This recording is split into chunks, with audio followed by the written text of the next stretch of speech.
Welcome to Herman Manyora's YouTube channel. My name is Jedel Kabir. I'm excited that you've joined us once again for political conversations. Conversations which I do hope will build this country even as we're progressing with President William Ruto, although he has been termed illegitimate by Azimio presidential candidate for 2022 Raila Odinga.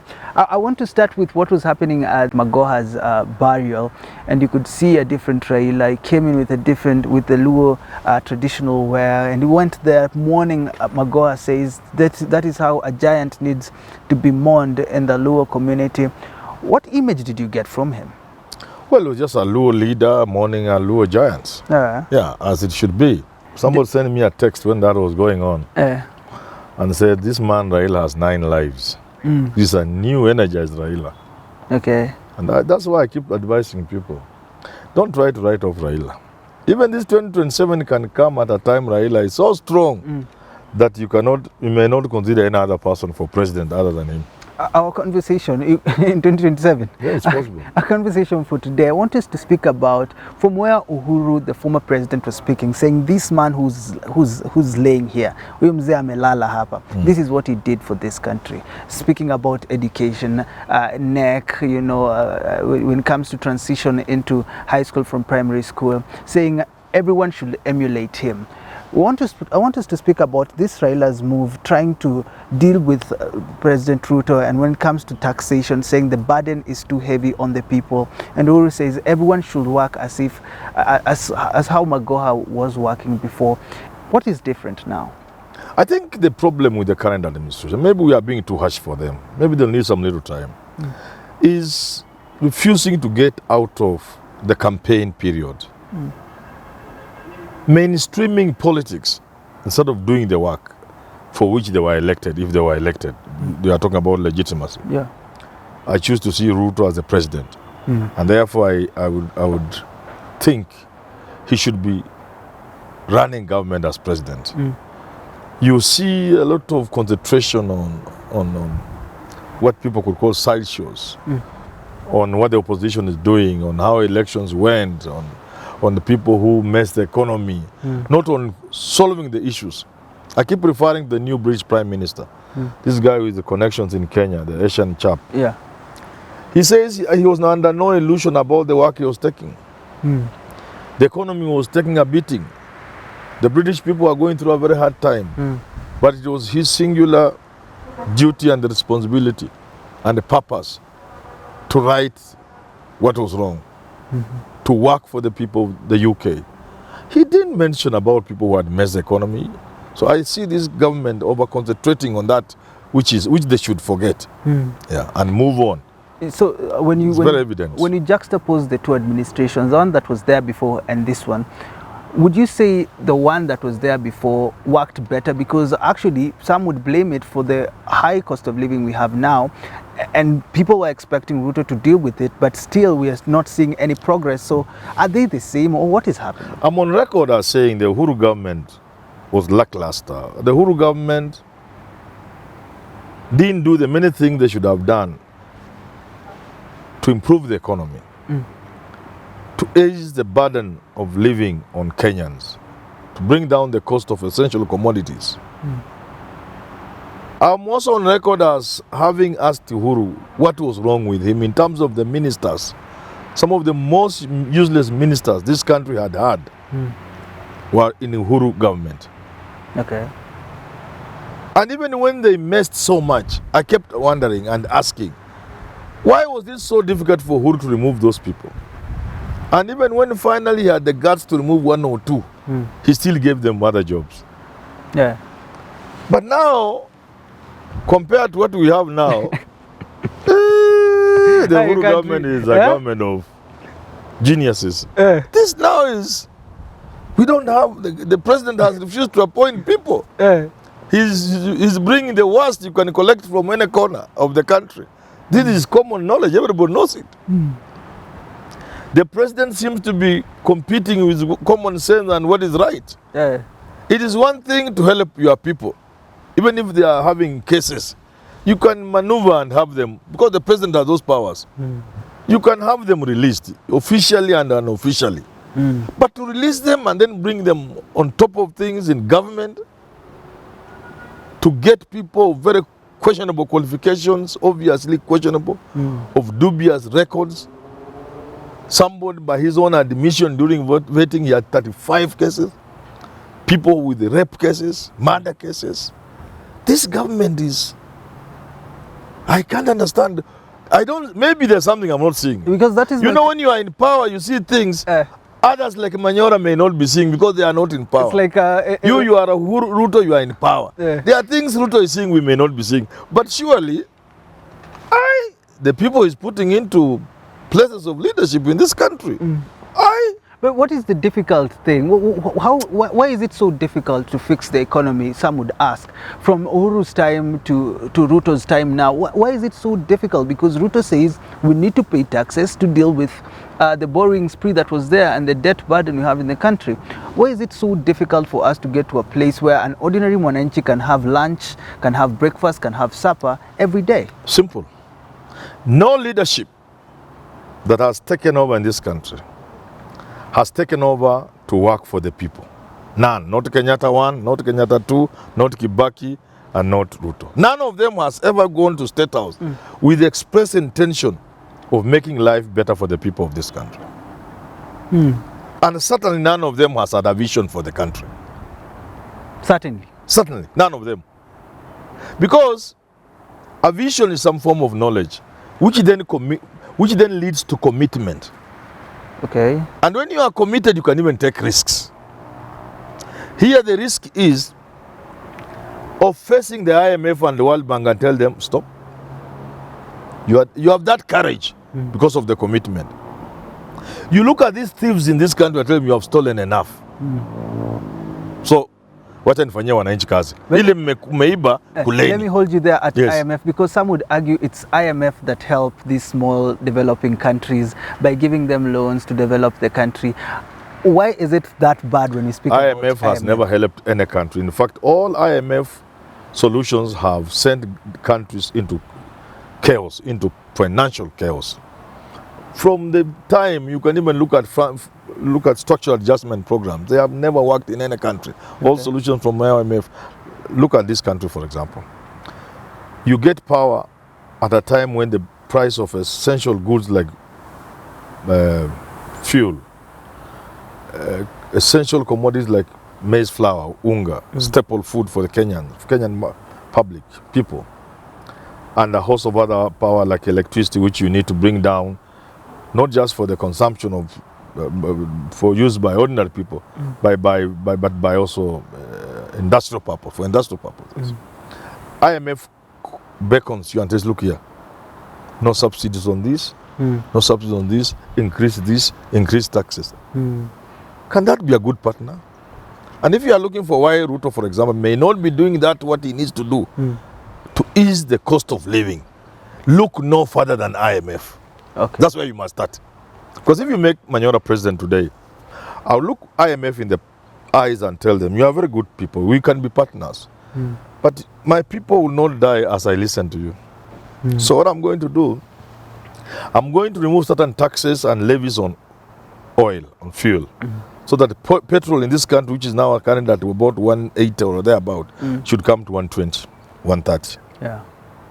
Look at the impact of that as a stimulus for growth. If you brought down the cost of fuel down by 30 or so %, remember government taxes are always over 50%. Yeah. If you reduce government taxes by 50%, so that instead of government levying, say, 50% of the total cost of diesel, they levy 25% or 30%. That is a magic. So you say... I'll bring down the cost of unga by providing temporal subsidy. I don't support subsidies. But in this instance, before I work out things, I'll bring down the price of unga, of electricity. That is within the power of the president. But his eyes are tied by IMF. So you say IMF, you say and they want more taxes. So, and you still want to believe they are good people? Tell me though about vision, because when President William Ruto was running, his vision was more of bottom up. Have you heard him mention it anymore? Have you heard him talk about it? Come to think of it. But empowering people at the bottom, and now trying to build the economy at the top when you empower people at the bottom. How would that have worked? If It you would not have worked. I've said it. It was just hot air. There's no way it could work. It didn't have philosophical or a basic foundations. You see, I said this. To do the things David Ndio was saying and the Uhuru and the Rutos were saying, you needed to have a new economic order. Because they cannot work and sit within the current economic order of world capitalism. So you need to create your own new order. Yet they did not have the philosophical strength to create a new order and the attendant risks that come with it. So while operating within the capitalist system, all those things we were saying was hot air. They could not work. Then what are we looking at in the near future? If now, before we got there, what strategy do you think they are using first? Before we talk about what will happen in the near future as we're progressing with the Ruto administration, what do you think they're working on now? I'm afraid they have no strategy. The only strategy they seem to have, and even that I use the word very reluctantly, is to capture power again in 2027. Oh. Everything rotates around winning in 2027. The preoccupation with moving people from the opposition to government is a very good indicator of that. The award system that is being put on display for all to see, where people of useless character are being given state appointments, that tells you this is a man putting together a system, an infrastructure for 2027. And you can go on and on to show that this is about 2027. There is no strategy for improving of the economy, none whatsoever. Then what does this I want to be surprised by David Ndii or by the president. I want to be surprised that this is our strategy for economic recovery. I want to be surprised because I'm not seeing any. So if we could Anything you do is populist. Even Hustler Fund, which was so famed, is just populist. Because it's not an economic model. Nobody can give you money for business without knowing what you want to do and give you figures like 500 shillings. That's populist. You see, Fuliza does not ever pretend it is a loan for development. It has never pretended. Fuliza is a stopgap cash flow issue. Is when the rich men go to the bank to get overdraft, you get Fuliza. Oh. It's money you want to use on small things you are doing, not for business. Fuliza is not a business. Because at that interest rate, it cannot be for any business. Are you so government comes up with their own Fuliza. Oh, yes. Now this Fuliza of government, which they are calling Hustler Fund, because it is a Fuliza. It's not a business model. A business model must begin by looking at what you want to do. But for them, it's more of continue borrowing to get enough money to start a business, because you're borrowing slowly and we can know that you can pay. It's not a business. Borrow to eat. When I take my Fuliza, by the way, I'm on Fuliza. When I take my Fuliza, is it for business? Somebody, I want to buy gas, I don't have money. Then I go to my phone and say, oh, my Fuliza limit, by the way, is 12,000. I wish you should increase it to 50. So now, I see your outstanding Fuliza is 8,000. So I know I still have 4,000. I quickly rush before the gas goes further. Because it's going up by the day. Yeah. That's recurrent. That's not for business. I'm just getting gas because I don't have money. Okay. So I Fuliza to get gas. When I get some little money, they take their money with those ridiculous, abnormal rates. Outrageous interest. Yeah. Government Fuliza. So Hustler Fund for you is government Fuliza. It's government Fuliza. It's not for business. 500 cannot do business. Then what are we looking at in the next couple of years with the Ruto administration? If everything goes as things are right now, what are we looking? Two-pronged. The Ruto administration will do two things. One, to work on 2027 by creating a huge infrastructure which the opposition will not manage. If things don't change, by the time you get 2027, unless these Raila rallies change it, it will be such a huge infrastructure that nobody can surmount. At this rate, almost everybody will be with Ruto, all the leaders. Then through the church and other agencies, he will get to the people. So that's the first thing he's doing. But in order for that to succeed and that is not held to account why it's not working for the people, he will continue hoodwinking the people by using things like these Fuliza things. He will continue throwing small things to the people that they cannot be sustainable, for which you cannot account for. Like the Fuliza thing will never come to an end. Even if nobody paid back, the government will keep on giving the money to Fuliza. They will keep adding. Now they are roping in, they want to go to the next phase, which was the microfinance, where people get as much as 5 million. Again, nobody will pay that money. Remember, by law, and this is what Uhuru had done, I think in the interest of his bank, this is what they don't want to say, and they are not dismantling it. That money is guaranteed by the Central Bank of Kenya, by the government of Kenya. Okay. It's administered by 4 banks.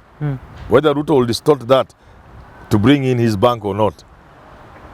These 4 banks that are going to, in the next phase of Fuliza, which is a microfinance with a huge leap into millions now, nobody will pay. But the government will have guaranteed the money. The government will pay and add more. So that will guarantee him peace, even as people are suffering, unless they suffer to a point where they cannot suffer no more. And that's what I was going to ask. Will we get to that point, or will Ruto likely go back to subsidies and reduction of taxes? The problem with the governments, from my understanding of history, governments that include kingdoms and the French Revolution and the rest of those people, the people in power never see things until they are hit. So Ruto may think he's arranging things and acheza ball yake and a dribble. But the inevitable that I can see, not on the horizon, but on that wall, the inevitable is that the hunger is going to be so much that people will not swallow the bait of these small things. That is going to be made worse if Raila sustains the attack. So finally, like you are saying, he'll come back to subsidies. But I would invite him to read the French Revolution. It will be too little, too late. When the French king, Louis, was given those called cahiers, a list of protests that people had, he ignored. Then when he began implementing nusu-nusu, it was too little, too late. So for the president to imagine that he will do this thing and people will forget the hunger is a joke. He must just address the hunger now. Now is the time to sit down with IMF and whoever else and tell them, look here, my people will die of hunger. I'm going to do everything in the book and outside the book. The people who tell you not to give subsidies, you know they buy things and throw. They buy farmers not to plant. They tell you we have so much harvest. How much acres? What was the acreage last year? I had 100 acres. They look at the books, because there you must put things in the books. The records are clear, the taxation. How much did you make? 50 million. Okay? Yeah. We are giving you 100 million. Don't farm this year. The same people come here to lie to you. Excuse me. Those are the games they play. They come to lie to you not to give your people subsidies. But they give wonderful subsidies in many different ways. They say, don't farm today. Or let's buy all this produce and see what to do with it, including throwing it away. If we want to throw away, we can throw it away.